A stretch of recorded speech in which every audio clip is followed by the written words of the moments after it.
बिस्मिल्लाहिर्रहमानिर्रहीम। अस्सलाम वालेकुम जी। तो व्यूअर्स, कैसे हैं आप? आई होप आप खैरियत से होंगे। आज की सुबह का आगाज़ इस ज़ात बाबरकत के नाम से, जिसके दस्ते कुदरत तमाम जहानों की सल्तनत है और वो हर चीज़ पर पूरी तरह कादिर है। और जब वो अता करने पर आता है तो इंसान की सोच से बालातर काम ऐसे ही हो जाते हैं जैसे मक्खन में से बाल निकाला जाता है। उनके बाद कुछ भी नामुमकिन नहीं रहता। उम्मीद रखो वो जो अल्लाह है ना, वो सब संभाल लेगा। तो व्यूअर्स, यहाँ पर मॉर्निंग से मैं अपनी व्लॉग का आगाज़ कर रही हूँ। मैं नाश्ता बनाकर किचन क्लीनिंग करके बाहर निकली हूँ तो मेरी मेड आ चुकी है और वो अपने काम कर रही है और मैं साथ साथ डस्टिंग कर रही हूँ, कुछ चीज़ों को समेट रही हूँ और वो अपने काम में मसरूफ़ है। और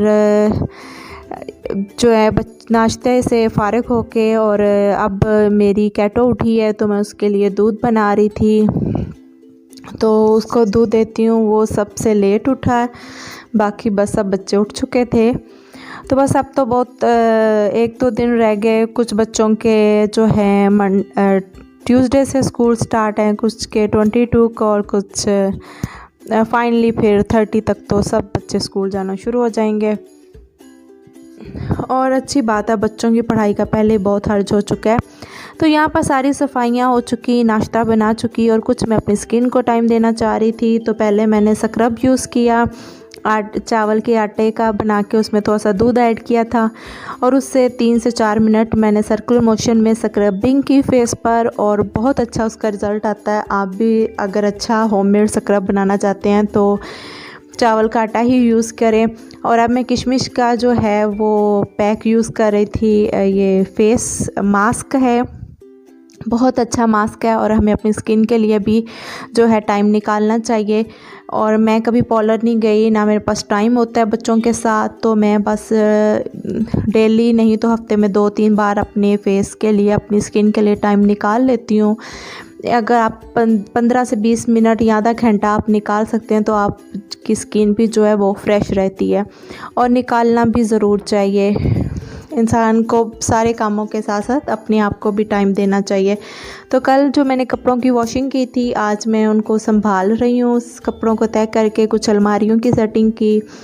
और ये भी एक बहुत बड़ा अगले दिन टास्क होता है कि एक दिन आपने कपड़े वॉश किए हैं तो अगले दिन उनको संभालना भी होता है। कुछ प्रेस करने होते हैं, कुछ की वैसे तय लगा के अपनी अलमारियों में सेट करने होते हैं।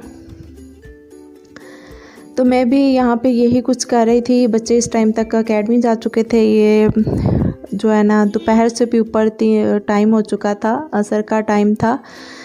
तो यहाँ पे चाय पी और फिर कपड़ों पे मैं काम पे लग गई और इसके साथ ही अलमारियों की कुछ सेटिंग की, हर चीज़ को कुछ प्रॉपर रखा। कुछ इतनी भी सही सेटिंग नहीं हुई क्योंकि मुझे साथ में अभी डिनर भी बनाना था, तो उस तरफ भी मेरा ध्यान था। तो बस थोड़ा बहुत, काफ़ी हद तक मैं सेटिंग कर चुकी थी, कुछ हर चीज़ को प्रॉपर जगह पर रख लिया।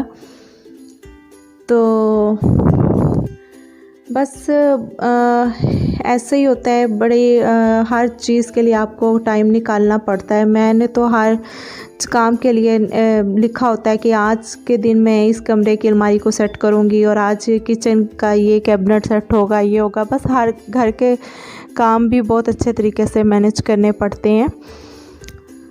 तो इतनी आसानी से आप आंखें बंद करके घर को नहीं चला सकते। इसके लिए भी आपको एक प्रॉपर प्लान बनाना पड़ता है, उस प्लान के मुताबिक चलना पड़ता है।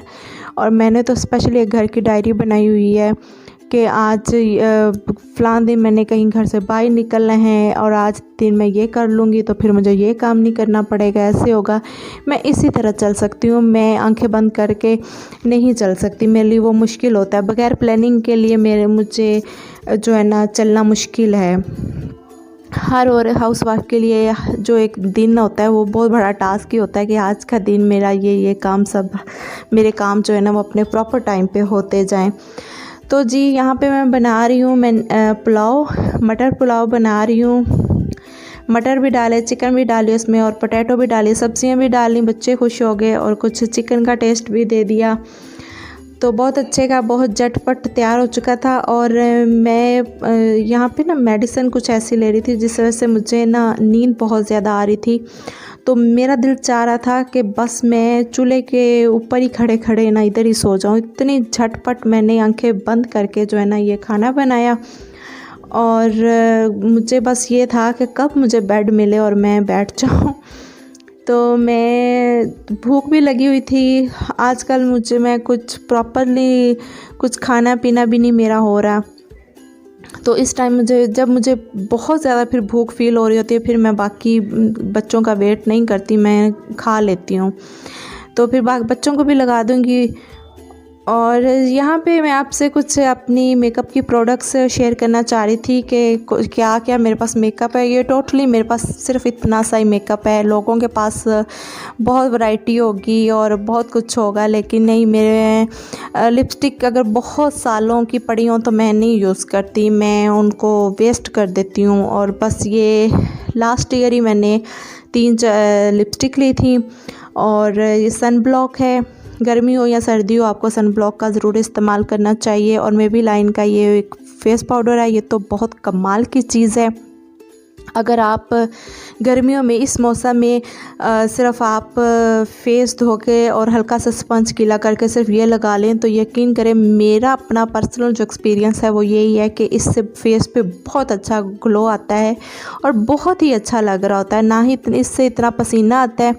और ये रिवाज का प्राइमर है, इसको मैं गर्मियों में तो यूज़ नहीं कर सकती क्योंकि मेरी स्किन पहले ही ऑयली है, तो मुझे इससे और ऑयल जो है ना लगता है। तो खैर विंटर में ये मैंने एक शादी थी तब मैंने ये 1-2 चीज़ें ख़रीदी थी। ये बीबी क्रीम है मेबेलिन की, फिट मी 220 इसका नंबर है। इसका भी बहुत अच्छा रिज़ल्ट है, इसके साथ भी मेरा अच्छा एक्सपीरियंस है। और एक हाइलाइटर 3 शेड का रखा हुआ है, इसमें जो 2 लाइट शेड हैं वो मैं यूज़ करती हूँ। और बस ये टोटली मेरा मेकअप होता है। मैंने पहले सन ब्लॉक लगाना होता है, विंटर हो या गर्मियाँ हो। मैंने सन ब्लॉक लगाया, उसके बाद मैंने पॉन्ड्स की ये क्रीम लगानी होती है। और फिर आप बीबी क्रीम लगा लें, उसके ऊपर हल्का सा पाउडर का टच दे दें मेबेलिन का। तो जी लिपस्टिक लगा ले, मस्कारा, और बस जी मेरा मेकअप तैयार। और यकीन मानिए मोस्टली मुझे लोग यही कह रहे होते हैं कि हम मान ही नहीं सकते आप पार्लर से तैयार होके आई हैं। और ये टोटली ये मेरे पास मेकअप है, इतने मुझे कुछ ख़रीदने की जो है ना वो नहीं होती। और ये रिवाज की लिपस्टिक है, ये बहुत अच्छी लिपस्टिक है, इसका 12 नंबर है। आपको मैं ये कहूँगी कि बहुत अच्छा शेड है, आप इसको अगर ख़रीदना चाहते हैं कोई अच्छी लिपस्टिक लाइट शेड में तो इसको ख़रीद सकते हैं। और ये क्रिस्टीन की है, क्रिस्टीन प्रिंसेस का ये शेड है और ये 188 है। हाँ जी, ये 188 है। और दूसरी भी क्रिस्टीन प्रिंसेस की लिपस्टिक है, उसका शेड नंबर है 189। और ये तीनों लिपस्टिक बहुत अच्छी हैं। तो मोस्टली मैं रिवाज की 12 नंबर जो लिपस्टिक है वो ऑफ वाइट वाली वो ज़्यादा यूज़ करती हूँ। और ये जो रेड कलर की थी ये मिस रोज़ की थी और ये भी अच्छा है, लेकिन इतना डार्क कलर मैं यूज़ नहीं करती। तो यहाँ पे व्यूअर्स मैं आपसे एक बात कहती जाऊँ कि कुन के बाद कुछ भी नामुमकिन नहीं रहता। उम्मीद रखो, वो जो अल्लाह है ना वो सब संभाल लेगा। रूह निकलने की इब्तिदा पाँव से होती है ताकि इंसान भाग ना सके, और इंतहा आँखों पे ताकि वो अपनी बेबसी देख सके। अल्लाह हमें सख्त मौत से बचाए, आमीन सुम आमीन। और तोड़ना नहीं जोड़ना सीखो, क्योंकि तोड़ने वालों की हवेलियां वीरान और जोड़ने वालों की कब्रें भी आबाद रहती हैं। इसके साथ ही मेरी वीडियो का टाइम भी ख़त्म होने वाला है। बस आज की वीडियो में इतना ही था और मुझे अपनी दुआ में याद रखिएगा। अपना और दूसरों का ख्याल रखिएगा। अल्लाह हाफिज़, बाय बाय।